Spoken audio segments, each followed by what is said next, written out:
What's up, everybody? I'm Jon MIddlekauff. You know what I need you to do. Subscribe to our YouTube channel. We got content for days reacting to every NFL game all the time, every single day. Subscribe, like the videos. Let's go. We haven't done this in a little while, but we got a lot going on right now in college football. We got guys getting fired left and right. Some of the biggest jobs in America. Penn State, Florida. It looks like, Mike Norvell at Florida State. You got Brian Kelly at LSU fending off the buyouts. So we got a lot going on. So I said, you know what? Let's bring in, as I called him yesterday on the podcast, a little overachieving slot receiver. I guessed he was a 4.7 guy. But hey, listen, he played college football at Montana, which is a place I have a lot of respect for. When I was scouting, I actually watched the game there, and I stood next to it because I watched the game on the sideline next to Tinkle, the basketball coach.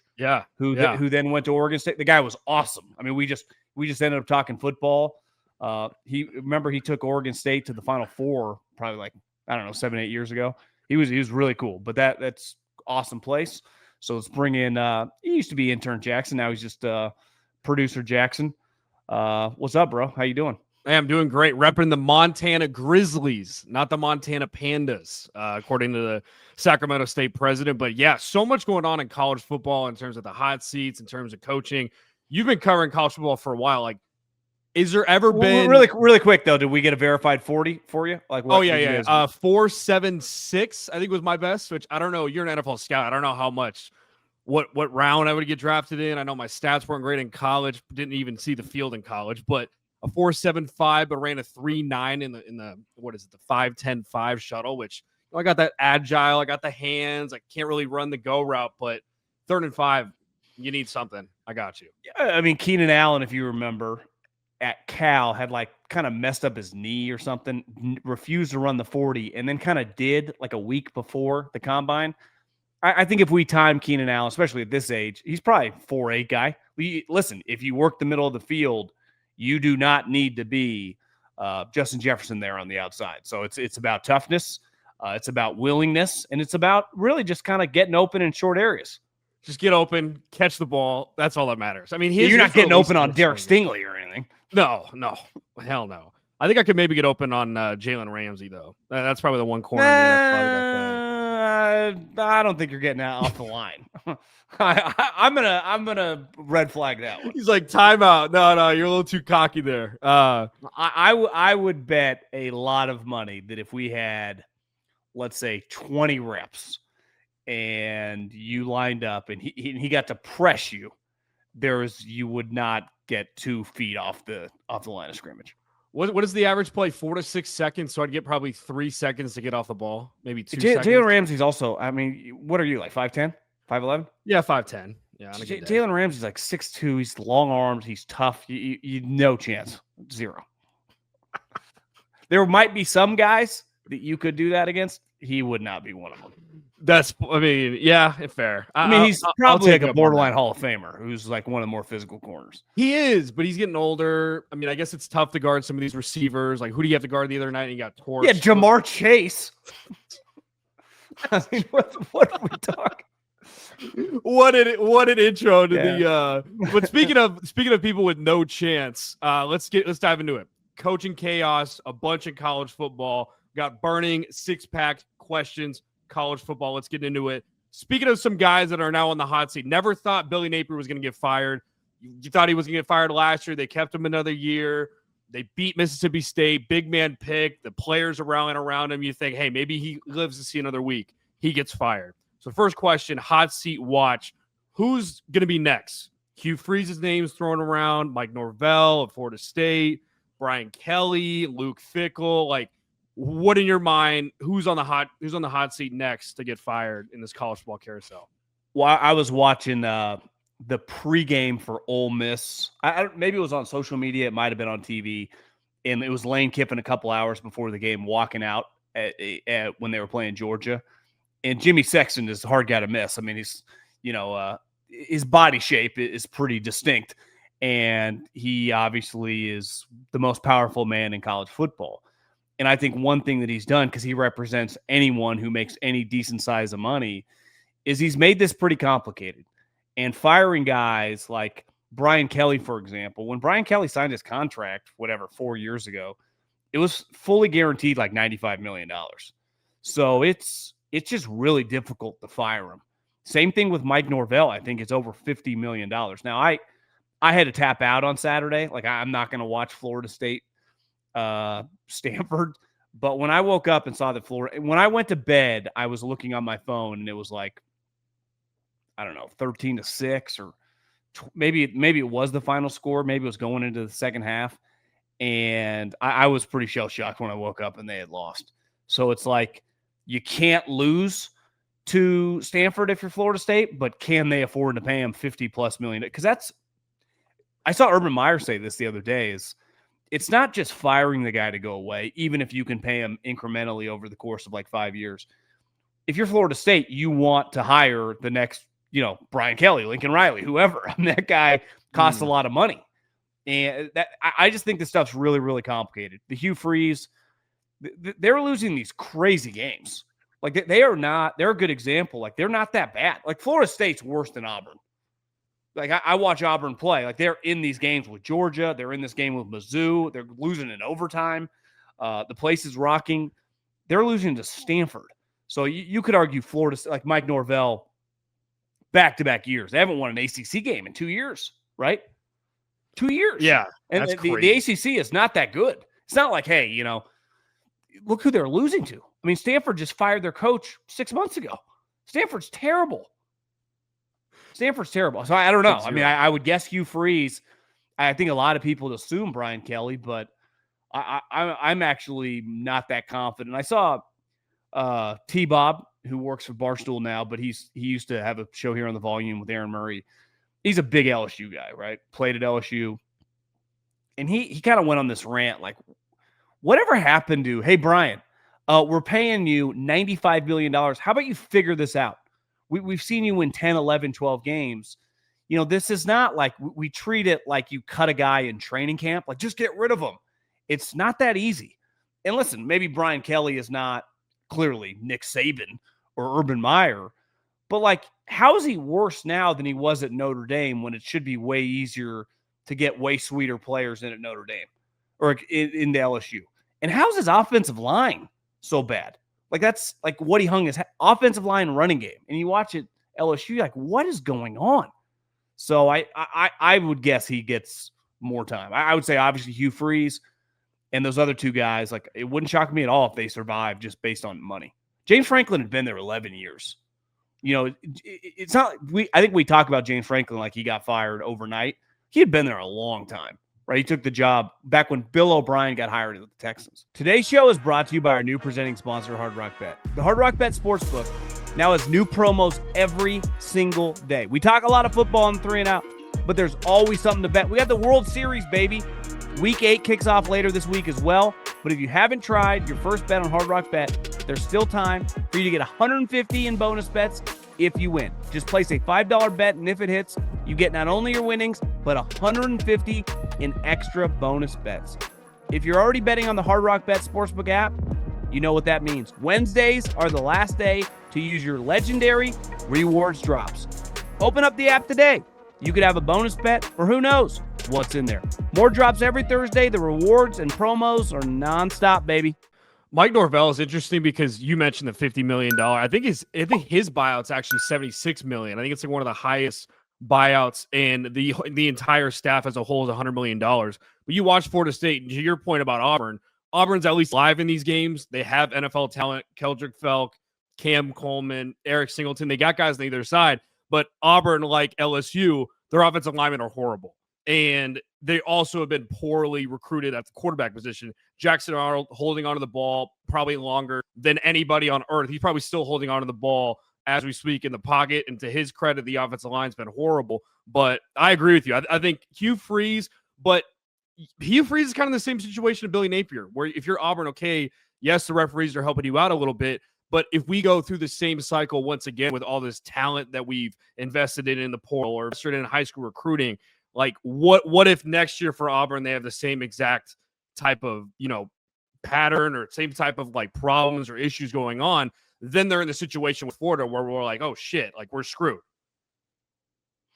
Yeah, I mean, I think that some of these programs, they're all holding themselves up to basically Nick Saban and Urban Meyer, and that's just not realistic anymore. It's going to be much more fickle year to year. Now, I can't listen. Hugh Freeze, the guy that was posting about God and then sleeping with the prostitutes. Am I confused? Okay, I get some of these guys in the South confused. Clearly, a lot of people think highly of him as an offensive mind.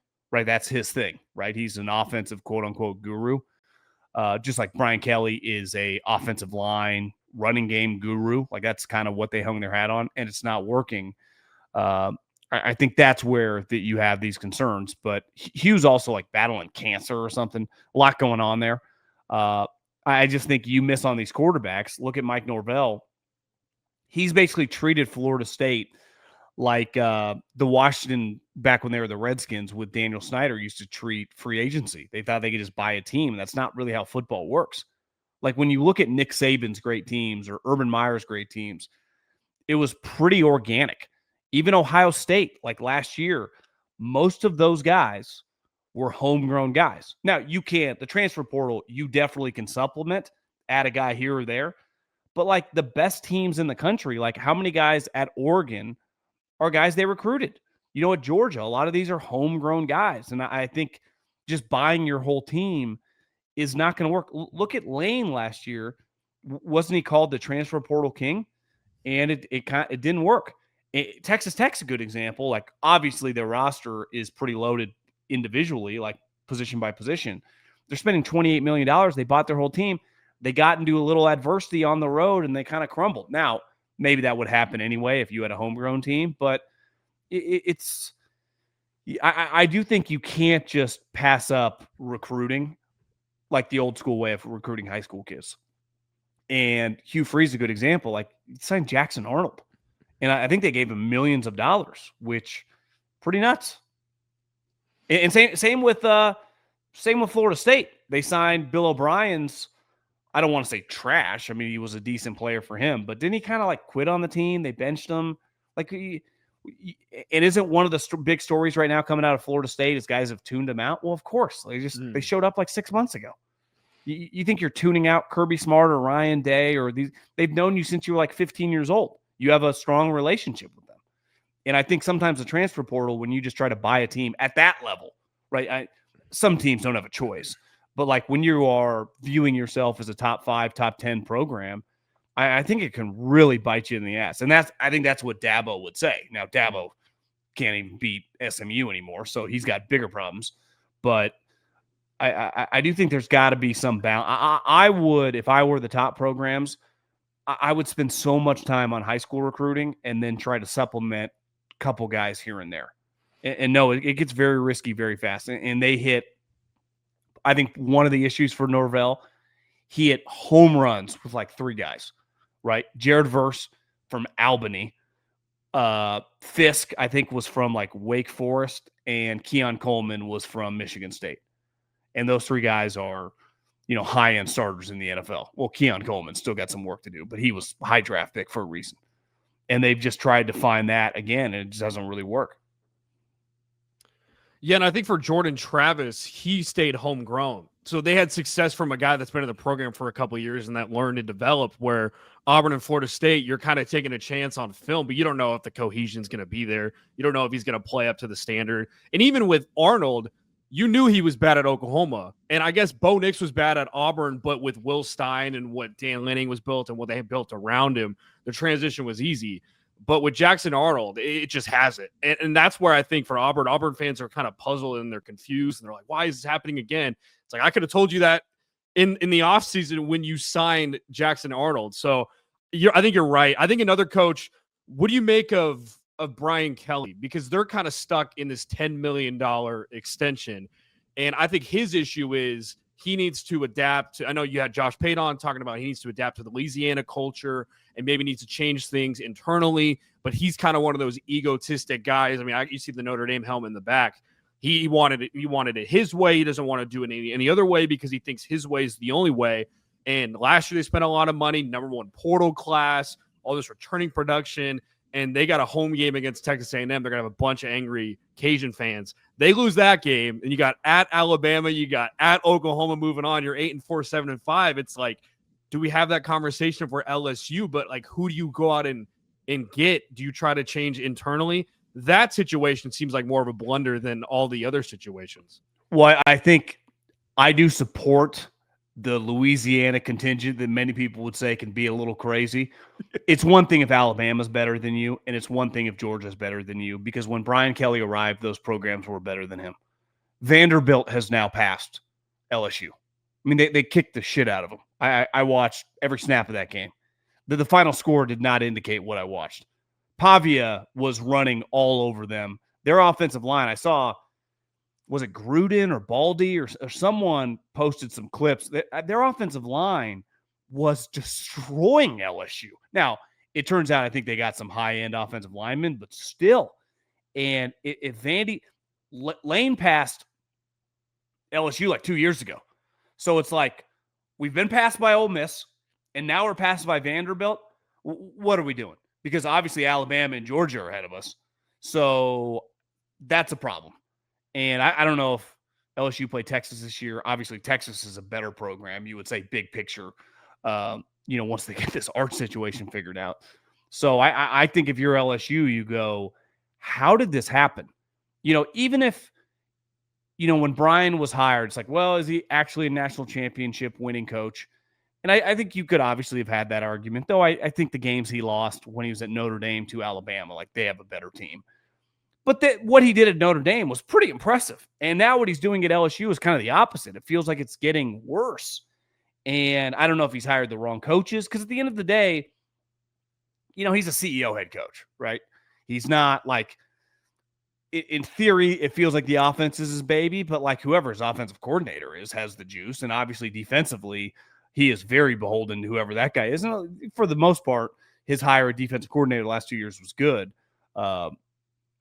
But yeah, I think that like Ole Miss, once Ole Miss beat him again, it's like, okay, Lane's better than him, which is, yeah, Lane's a better coach. Everyone would hire Lane over him. I guess you could live with that. Though if you're an LSU fan, it's like, well, why don't we just fire him and hire Lane then? If Florida's going to, why wouldn't we just get Lane?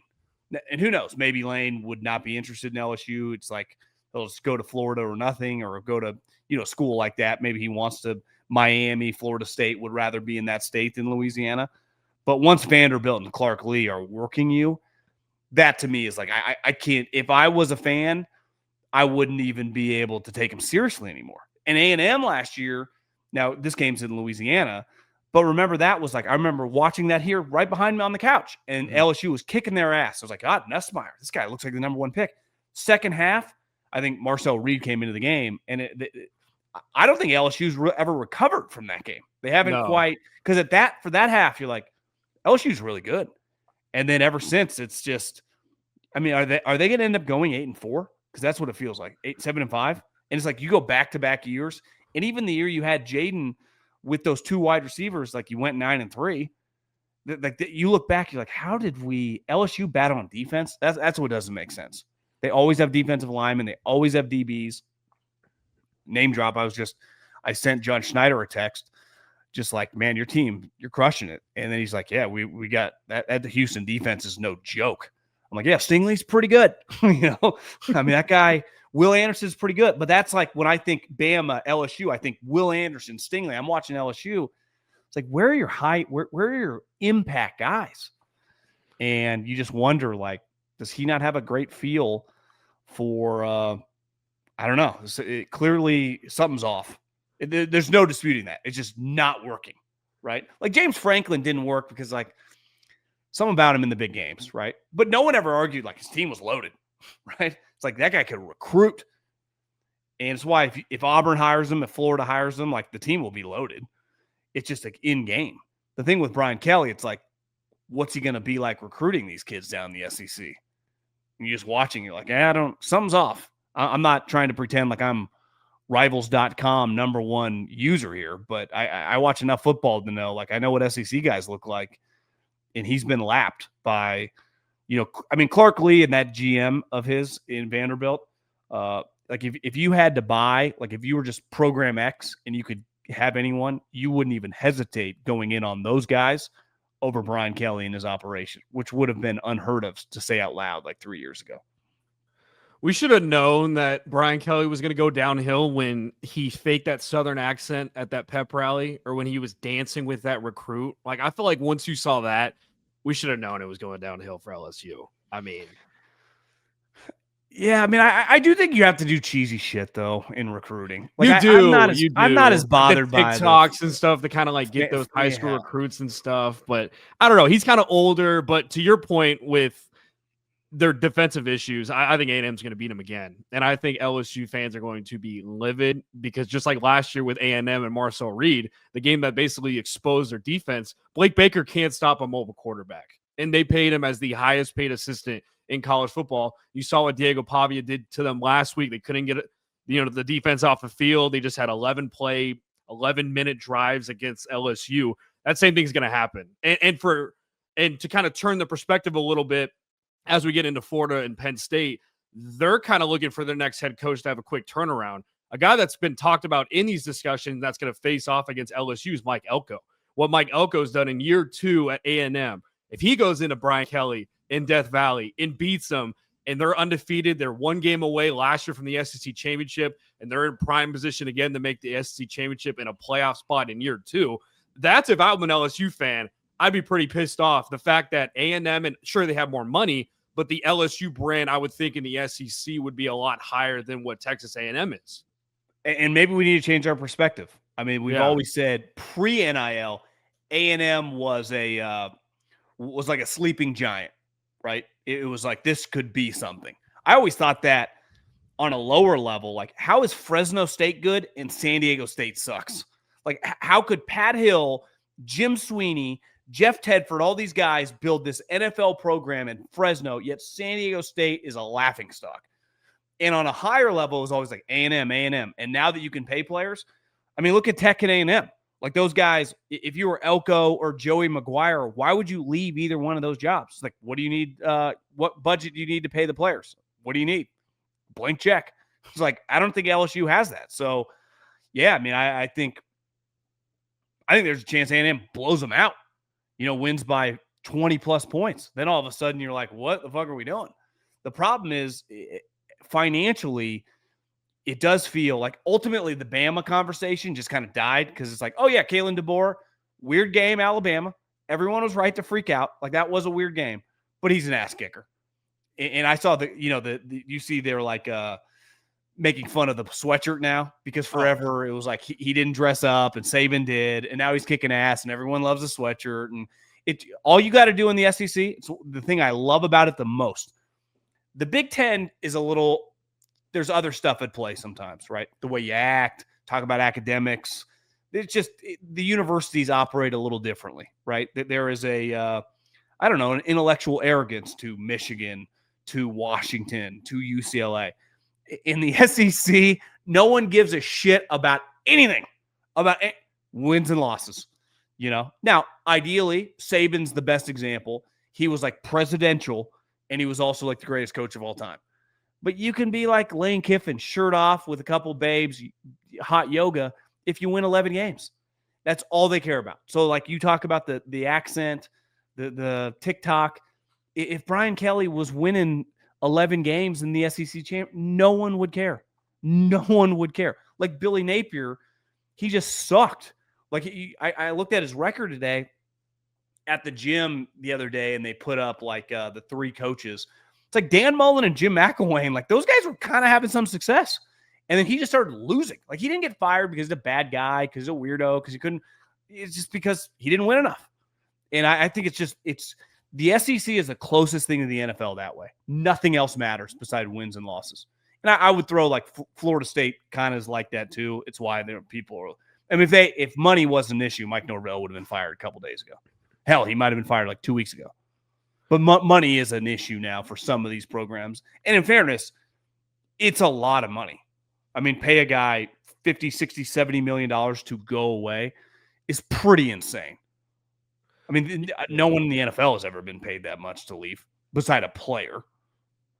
It feels like nowadays, and Nick Saban talked about this too, about how fan bases have more power than ever because most of those people in the fan bases are NIL boosters and they're the ones funding the money and they're funding the roster. But to your point, what if Texas Tech spends $28 million and they're 3-5 or they're 3-4?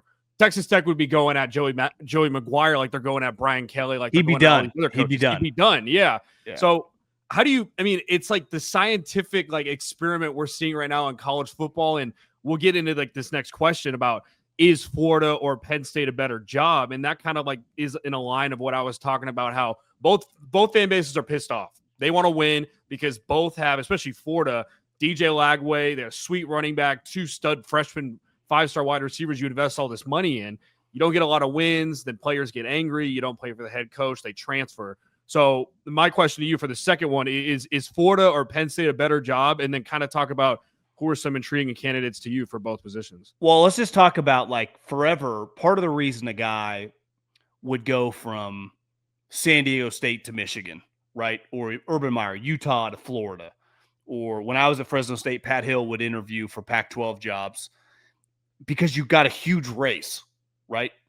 And even like you would leave in conference for USC's coordinator, D'Anton Lynn, left UCLA to USC because they like doubled his money.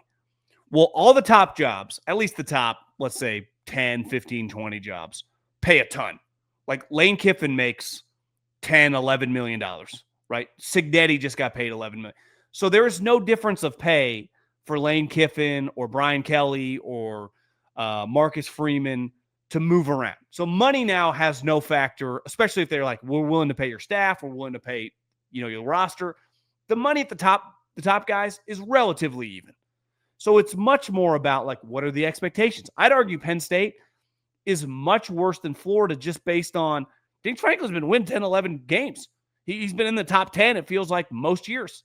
He was just runner-up. Well, I guess he lost in the Final Four, but he was a couple plays away from being in the finals, right? He was beating Notre Dame. Like he ran a really good program, producing ton of top draft picks. Like he was crushing everything except winning the national championship and beating Ohio State, right? And the Harbaugh version of Michigan. I think he would probably beat this version of Sharon more. But I think Florida's expectations, while they are high, you are getting in kind of on the ground floor. They've been really bad. If you won 9 games in 2020, what's the 25? So by 27, Lane Kiffin went 9-3. That'd be a pretty big deal. If you went 9-3 at Penn State, people would like, what are we doing? So you could argue just based on the expectations and based on the previous success, the standard is pretty low at Florida. I mean, the expectations in theory are high, but like they haven't sniffed being good in a while relative to the conference. Penn State, they were in the conference championship last year against Oregon. I mean, now you could argue that part of the reason is Ohio State blew the game to Michigan. So it's like, they weren't one of the 2 best teams in the conference because Oregon then kicked their ass and obviously Ohio State had beaten them in Penn State, if I remember correctly. Yeah. But still, like James, we can nitpick him relative to like Saban, Kirby Smart, Ryan Day, but he was the top of that next tier. Florida would die to be in that tier, right? If Billy Napier was in that tier, he would not be fired. James Franklin was fired because he just couldn't get out of that tier. So they view themselves, right or wrong, like we should be Oregon, Ohio State, and the Harbaugh version of Michigan's equal. And we're willing to spend for it. But that is like,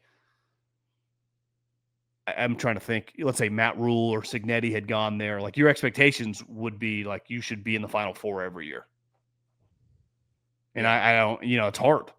I mean, Ohio State right now is clearly the best run program in the country. And Oregon is really high up there, top 3 or 4. So it's like, and if USC continues to spend money, they're clearly on the come. Notre Dame is not going away. So you just look at that region.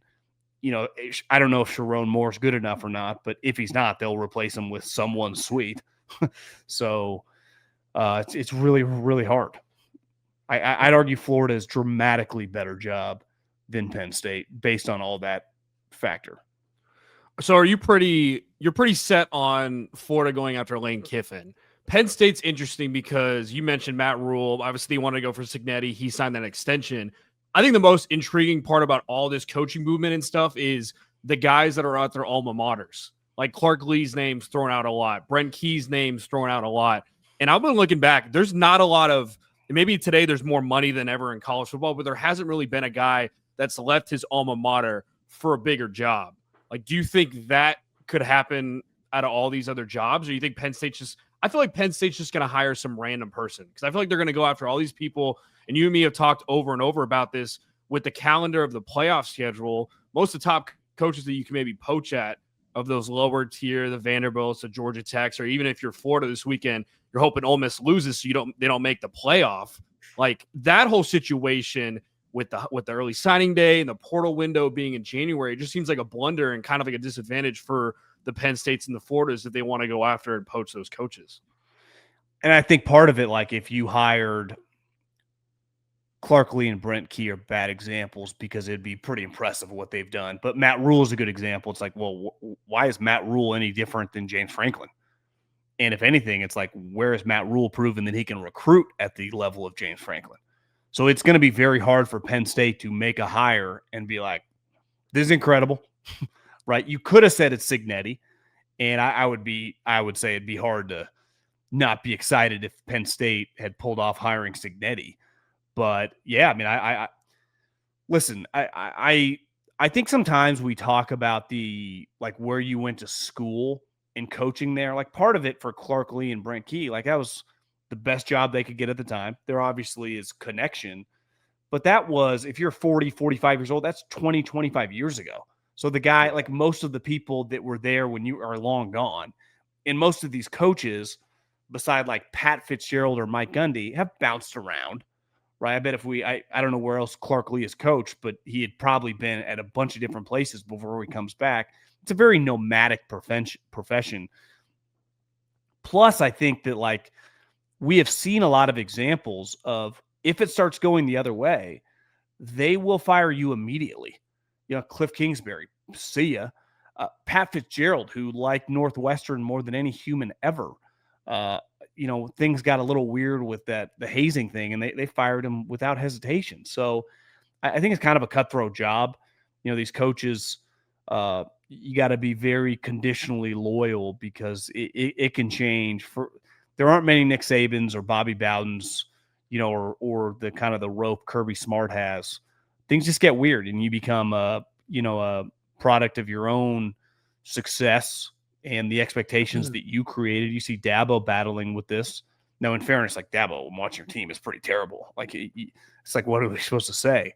But it's like it's more fickle now. It can happen randomly, and I do wonder if you're at Vanderbilt, for example, like you kind of got to strike when the iron's hot. Same thing, you know. I think Cignetti could say is like, well, I've had 2 years, two different quarterbacks, and different core group of guys now. I guess there's some carryover still, but he lost his quarterback. He lost some other guys to the draft. He's pretty confident that he can do it. I think if you're Clark Lee, you know, are you going to be able to maintain this at Vanderbilt? It would be way more likely at Indiana that he can be a competitive 8 to 10 win team on a yearly basis than Vanderbilt be consistently like in the playoff mix, I think. Would you agree with that? Yeah, because, I mean, Pavia is a super senior. He's the heart and soul of that team. Yeah. Haynes King's a super senior. He's the heart and soul of Georgia Tech. Both those guys, they give them the ball like 15 times a game or running through tackles or get hit a bunch of times. Like those are the heart and souls of each team. And that's the reason why their programs are both top 10 programs in college football, which is still weird to me. But to your point about Clark Lee, strike when the iron's hot, that's not to the level of this, but that was like when Kalen DeBoer left Washington to Alabama. And I thought he was going to do it because Penix was gone, a lot of returning production, all these senior guys that led him to the national championship were leaving. So that was kind of his way out. So for Clark Lee and Brent Key, to your point, yeah, like they have an emotional tie because that's their alma mater. But how realistically is it for them to make the playoff next year or be at the caliber or what they're at, especially with the Vanderbilt and Georgia Tech that, let's face it, maybe the NIL boosters weren't expecting this great of a season from those two schools. So I think it's an interesting kind of scenario and an interesting kind of topic in today's, you know, college football about those guys that are attached. I do think is a good example is in no world, NIL, pre-NIL, the 50s, 2025, is Washington ever a better job than Alabama football? And I think that gets to the case that if, I'd have to look at Clark Lee's background, but let's say Auburn and let's say Brian Kelly's fired as well. And both those two programs offer Clark Lee the job. I think you could argue he's pretty nuts if he doesn't seriously consider it, right? I get he's loyal. The one thing you have going for him, and he'd know this better than us on the outside, is like the NIL world with some of these smaller cities where these Baton Rouge or, some of these programs that aren't in bigger cities. Like I better know the boosters have a willingness to just open the wallet constantly. And maybe Nashville, they can tap into some of the corporations around there that it's not dependent on like former alumni. Like not everywhere is going to have like this Texas Tech situation where this former offensive lineman hits a bunch of honey holes and then becomes a multi-billionaire and just writes an unlimited check. So that has to factor in. But I'm watching Auburn at night going, God, I mean, they've won a national championship with Cam. They got back in another game they lost to Florida State. So it's like that was during the Saban era. So I don't know, man. I think you got to be very careful. And they're in a profession where you got to be willing to move. I mean, that's part of the deal, right? For most of us, like, yeah, you're making $9 million. You're happy where you are. Why would you leave? But that's not football is very fickle that way. And you got to be careful because, like you said, you strike where the iron's hot. You get the special quarterback.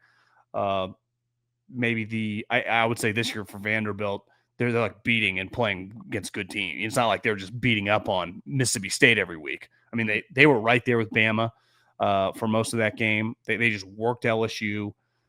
Who they play this week? Missouri. I mean, if they beat Missouri, big game. I mean, they might just be a playoff team.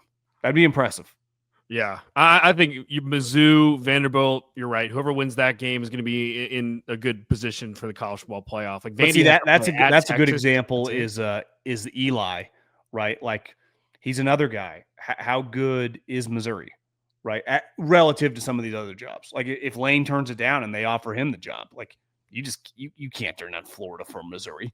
I mean, that's crazy. And he's already proven, like, the running back he got from Louisiana, Monroe or whatever, like, you're going to be able to do that in Florida. No problem. And they already have, like, the one thing Florida's going to have is a pretty good roster in theory. I guess these guys, I mean, who knows? I mean, 10 of them could quit over the next couple weeks, right? And just be like, I'm not risk getting injured. I'm going to go in the portal at season's end.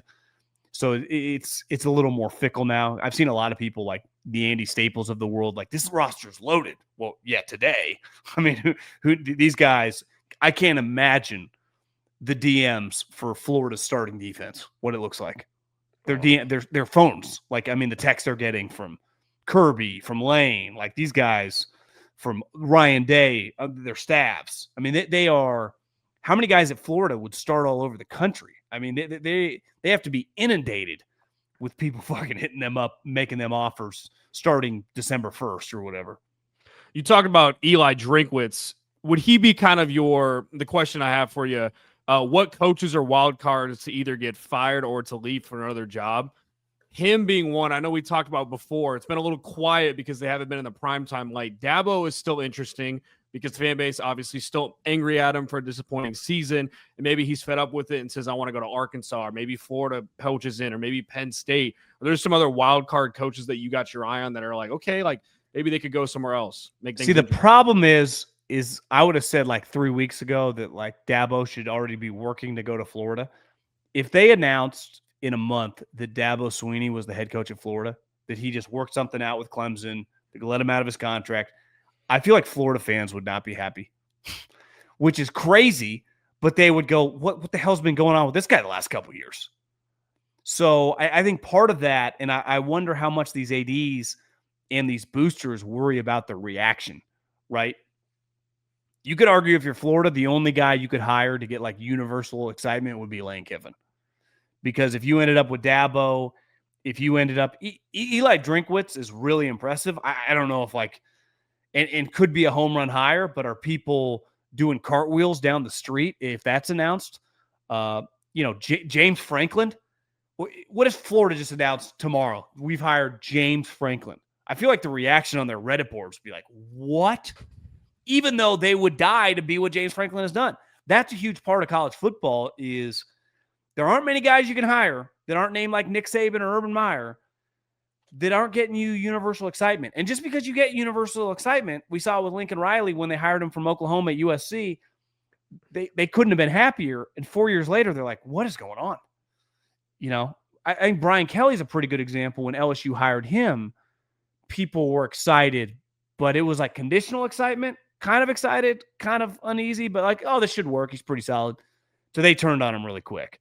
So I think this is really hard. Matt Rule, if Penn State hired him, are people going to be excited? Can I throw a name out at you? Jeff Brohm, Louisville. Would that bring any intrigue to a Florida? I know it's not the sexiest name, but him beating Miami, what he's done with quarterbacks the last couple of years, from Jack Plummer to Tyler Shuck to Miller Moss, they always win 10 games. Like, they're always relevant. They're upsetting opponents. Like, I think his record's like insane in terms of against a top 25 team.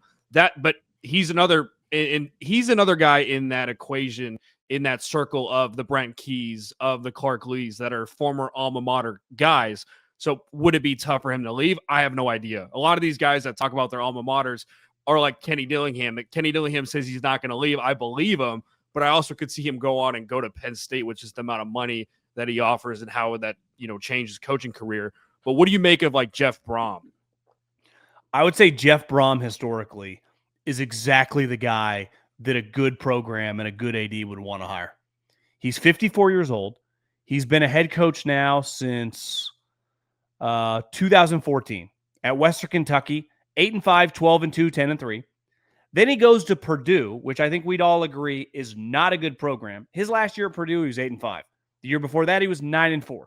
So his last 2 years, he won 15 games. Then at Louisville, 10 wins, 9 wins, and now 5-1.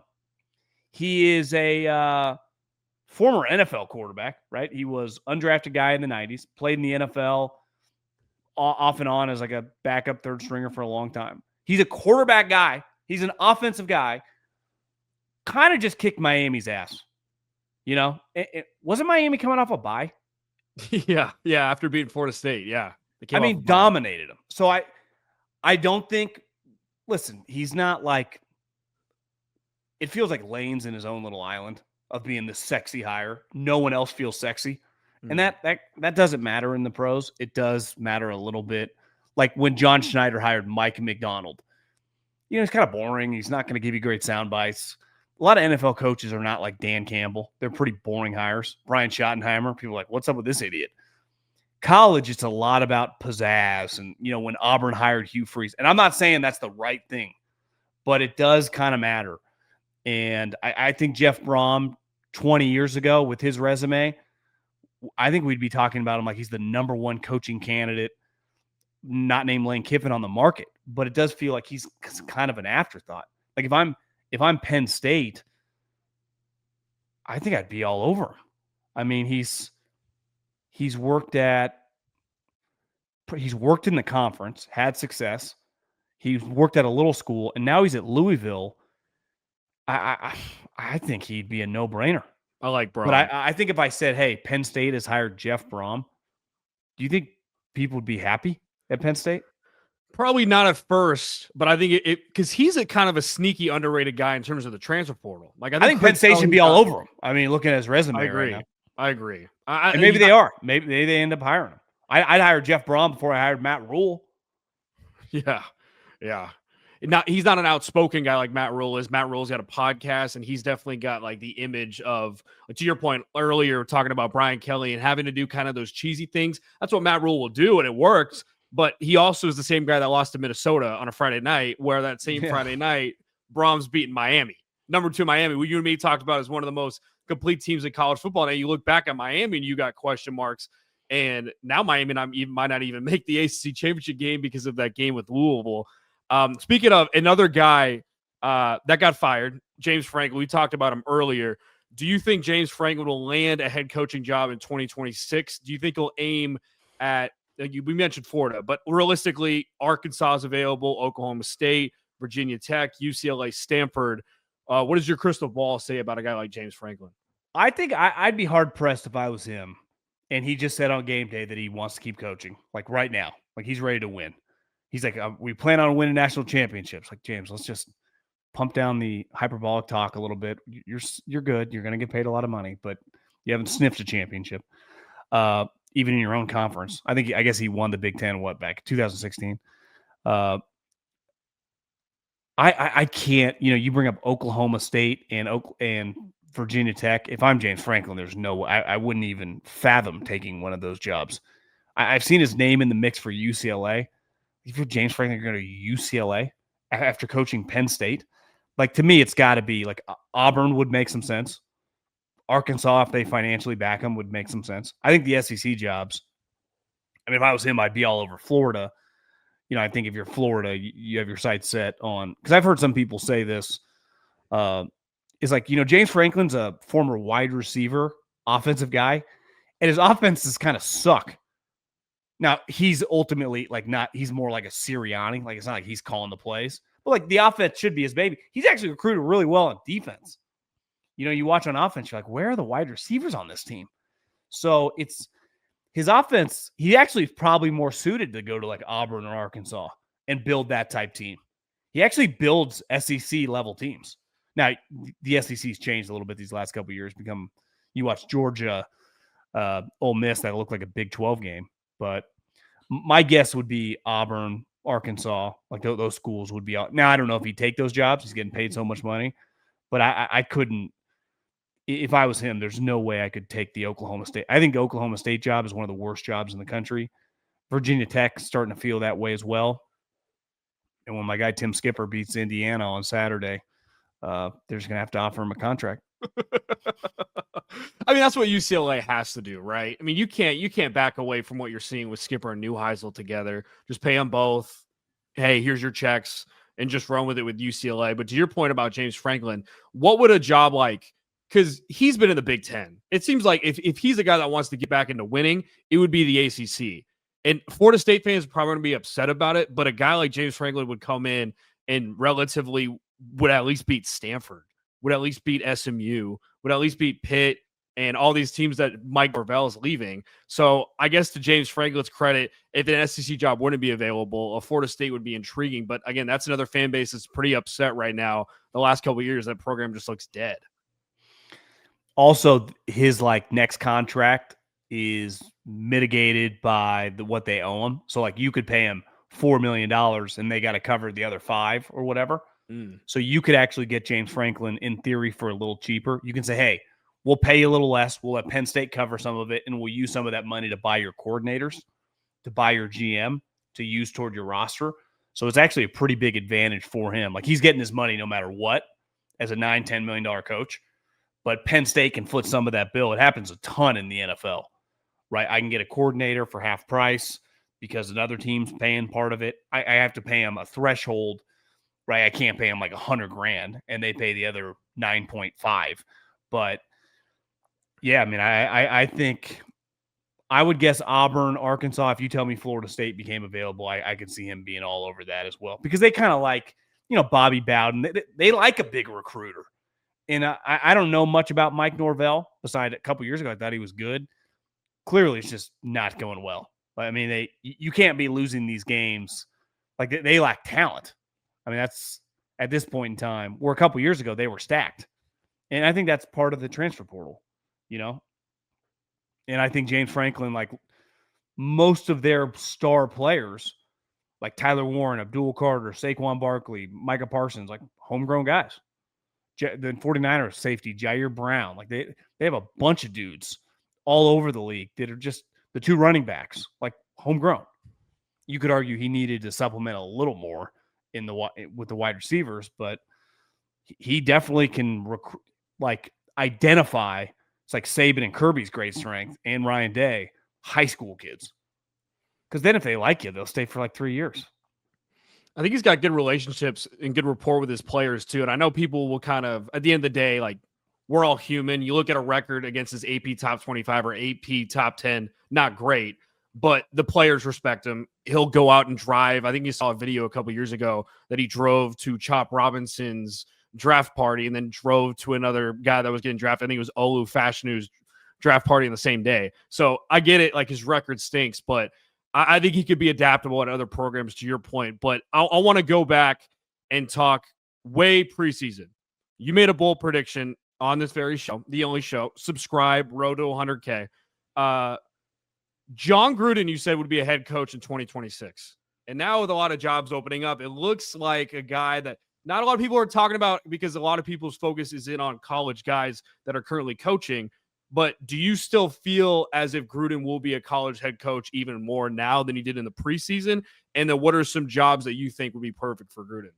Yeah, I don't feel as great about it. Like, I wouldn't put money on it as of sitting today. And part of that is one thing Gruden's always been good about, and this happened forever when he was with Monday Night Football, is like you would just hear and read stories about it. It feels like it's been a little quiet. Now that could change. He's outspoken, like he wants to do it, but it doesn't, like, it's a two-way street. And forever NFL owners wanted him. To me, it's like, do the ADs want him? And yeah, I mean, I would say I'm not as strong. I'm definitely. I feel like Mike McCarthy is more likely to be the coach at like Wisconsin than Gruden is to be the coach at Arkansas. Maybe I'm wrong. It'd be interesting too, a guy like that that's never played in and that's never coached in college. How would he adapt to the portal? How would he? Has Jon Gruden ever been on a home visit in high school?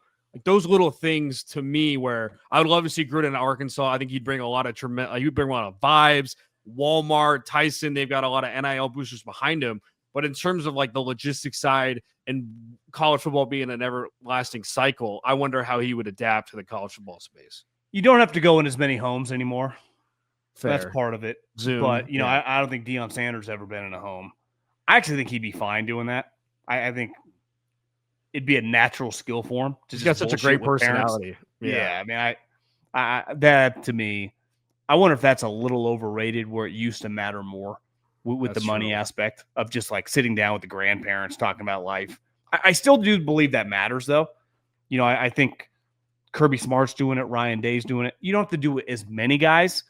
But I do think when you hone in on your top 5 to 10 high school kids a year, and you're probably even doing it now way before, right? You know, you're on these guys now sophomore, junior year, but you're spending a lot of time building a relationship. And I think that matters. And that's where I think a big advantage for, like, Kirby Smart's been in college football for a long time. Sark's been in college football for a long time. Lane's been in college football for a long time. And that would be, if I was an AD, like, does Gruden just really want to coach because he just loves football, which I get it. But, like, one thing you're seeing with Belichick is this industry is way different than the pros, right? Developing a relationship with a 16-year-old kid kind of sucks. I mean, does anyone really want to do it? But it's kind of what you got to do. Like, does Kirby Smart love making the recruiting calls 5 days a week and half the Fridays of the year going to high school football games? Yeah, he'd probably be rather at home with his wife having a beer with his kids. But, like, that's part of the reason you make all this money, is to do that. And it's like any job that any of us have. There are things that come along with it that you don't love, that you just kind of have to do. And that's one area in college football where you just wonder, like how much better would Deion be? And he's got, like, obviously health issues. But if he was just, think how good Deion would be sitting at the fucking table having dinner with people. I mean, he would probably land way more recruits. I mean, that's like his great strength, you know, is his personality. But in fairness to him, he's like, I don't really want to fly to Texas tonight, right? I mean, I don't even blame him. But yeah, it's probably, I just think, like, the top guys, you think Dan Lanning is not doing that? It's like, you know, he does. There are probably nights, like on his bye week, you think he wants to fly down to LA and have dinner with 3 of his top recruits? Like, yeah, he'd probably rather just hang out with his family. We all would. Yeah, him, Marcus Freeman, Kenny Dillingham, those are kind of some guys that are killing the recruiting game, killing the in-house visits. But last question for you. We pivot off of coaches, I should say. The Heisman Watch. Everyone loves the Heisman Trophy. We're approaching week 9 right now. Any guys stood out to you? I know last year it was kind of more of a non-quarterback award because some of the quarterbacks were kind of iffy. This year, our expectations were Arch Manning, Garrett Nussmeier, Klubnik, Aller, those guys out of the picture. But some of the top guys that we've seen in college football have been pretty impressive. And I think the award's still wide open. I mean, I'm looking at the odds right now. Mendoza and Ty Simpson, even Julian Sain at plus 400, which is interesting because it's Ohio State. I get it, but they're throwing 42 times. You have an 80% completion percentage against Wisconsin. I think a lot of quarterbacks are going to do that against a poor team. But who, in your eyes, early Heisman talk, not saying that you got to give a vote, but who's been kind of impressive to you in college football that deserves the award? Well, or is the award kind of overrated? I mean, I think it used to mean more. I think it used to mean more. But I would say this: if Vanderbilt makes the playoffs, or Indiana is just in the conference championship game, I have a hard time not giving it to one of those two guys. Like, nothing against Ty Simpson. He looks unreal. Most quarterbacks over the course of the last 15 years have looked pretty sweet. Nothing against saying he's kicking ass and that team's awesome. Like, most people look pretty good at Ohio State. What these guys are doing at Indiana and Vanderbilt is pretty incredible, specifically Pavia.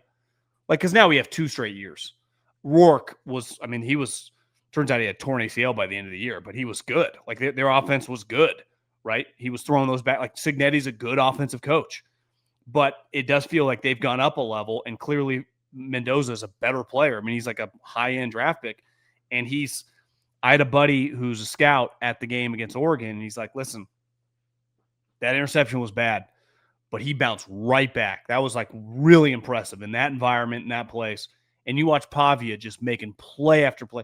Because every once in a while, like, LSU would kind of get back in the game. You're like, hey, if they can just get a stop, like LSU could. And then he would just pull something out of his.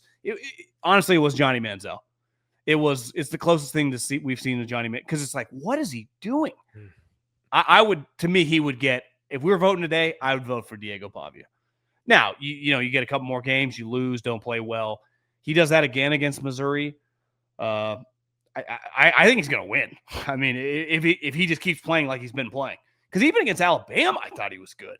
Now, again, these defenses, this isn't like 2012 Nick Saban defense on Alabama. But that's kind of college football. I mean, Georgia and Ole Miss was an eye-opening experience. I think there was like one punt for 90% of the game. I just think defenses, Ohio State plays it, but most of these teams, Texas, most teams are not that good on defense. So it's like I don't have a problem with, bigger stats now and stuff. It doesn't bother me as much, So it's just part of the football. Because forever it was like if you threw a bunch of touchdowns, like, oh, you're playing the Big 12, you're at Texas Tech or Oklahoma. Well, I'm watching this D2 guy go up against Georgia and slice and dice them till the last 5 minutes of the game. So great defenses don't really exist. The offensive expectations are higher, and what Pavia is doing in the SEC is just he's the most fun player in the country right now, I would say, for a quarterback. Yeah, I agree. And people will hate his theatrics or hate his cockiness. I love it. I think it brings added storylines to the sport. You mentioned Johnny Manziel. He's giving kind of that mentor towards him, whether it's good or bad. This is a little bull. I pivot. The Heisman pose in the end zone, or like doing the money stuff that Pavia does. I don't know if I'm a huge fan of that, I guess. Too. I saw him. They did that mic up pregame on College Game Day, and he's. I didn't think he was as douchey as the way people are kind of making fun of him. No. I thought he was cool. He was like giving Saban credit. And remember last year, Saban talked a bunch of shit about them. I thought, like, what's he going to say to Nick here? Like, hey, Nick, remember what you said about I was expecting him to say that. And he's like, he's basically like, Mr. Nick Saban, it's great to finally meet the GOAT or something. Well, to his credit, he's had a chip on his shoulder his whole career. I mean, he started at New Mexico JUCO, exactly. Then he was at New Mexico State, and now he was here. But to your point about Vanderbilt, they've got, let me look at their schedule real quick. They got Mizzou this week, at Texas against Arch Manning. That's going to be a primetime game. Versus Auburn, at Tennessee. I think they're going to be a playoff team. I think if they go past Mizzou, they're going to have at Texas. Texas is not looking the team. You talk about Fugazi's, probably the Fugazi team of college football is Texas. You don't know what the hell. When do they play them? That program. They play them week 10, so next week. They are good on defense. Be a primetime game. That is true. They are good on D. That is good. They do have good defense. To me, if he leads them to a win and they win, score 20-plus points against them and he makes some plays, I think he would be in the driver's seat. Assuming he wins this week, and that game's going to be in Texas because I remember last year it was in Vanderbilt. It was close, but people didn't think Vanderbilt was that good. Like, Vanderbilt wins this week, I mean, I don't know if they'd be favored in that game, but the line would be small. They would not be some huge underdog at all. I mean, it might be. I think a lot of people would take Vanderbilt if they were getting like 3 or 4 points. That's for sure in that game. Texas looks terrible. I mean, offensively, they're bad. Their O-line's bad. Their defense is good, though. Yeah, they look That bad. would be a great matchup, just their defense against Pavia and the Vanderbilt offense. Because a lot of his stuff is a little Johnny Manziel running around. But part of when you run around a little bit, it actually is harder on like a high-level, like buttoned-up defense because they're like in their lane, in their gap, not screwing up. That's always screw up Nick Saban, right? Guys that ran around because he's like, we're doing everything perfect. And then he does 360s. He runs sideline to sideline, and then he throws this bomb. It took out Nick Saban for years, the random mobile quarterback, because like being fundamentally sound and gap integrity, it doesn't mean anything. Where it's like when they play Leonard Fournette, it's like, we're just running over the B gap. And Nick Saban's like, good luck. Yeah, it's like scramble draw. Everything just shit out the window. People are going up and down the sideline, and they have good receiver chemistry, which is and Pavia is just one big scramble drill. That's his whole offense. Not his whole offense. He's better than that, but I'm saying like it's a huge part of his game. And I think people are going to probably in the comments say, well, Mendoza's favorite. He should win the award. I also think part of the award, too, is you got to be in primetime moments. You got to be up against great competition.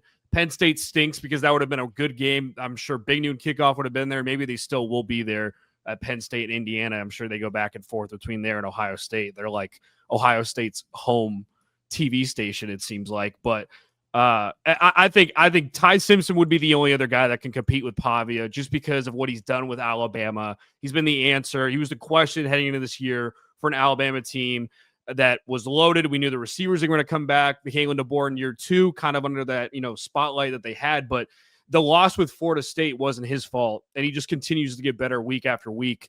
Looking at their schedule, they have LSU, they have Oklahoma, at Auburn. I mean, the Iron Bowl, who knows what could happen for that game. But if you're talking about a Heisman guy, he would be the one that would contend for Pavia for me, just because he came out of nowhere. I mean, this guy, 7th start, about to be his 9th start, I think, this weekend. It's crazy. I do think, sometimes like, who is this guy? We did it with Mac Jones. Like, well, he is on Bama's roster. So like he is on Ohio State's roster or Texas. When you're at the top program, like you're pretty good. How did he not start last year over Milroe? I mean the evolution and developing and stuff. I get that. Maybe he didn't have the confidence he did last year. And then he. Milroe had just been the starter on a playoff team. It was a weird playoff team, but it was a playoff team. I don't know, the money, probably paying him a lot. I mean, Milroe did just get drafted in the 3rd round. I mean, he's a pretty big physical freak.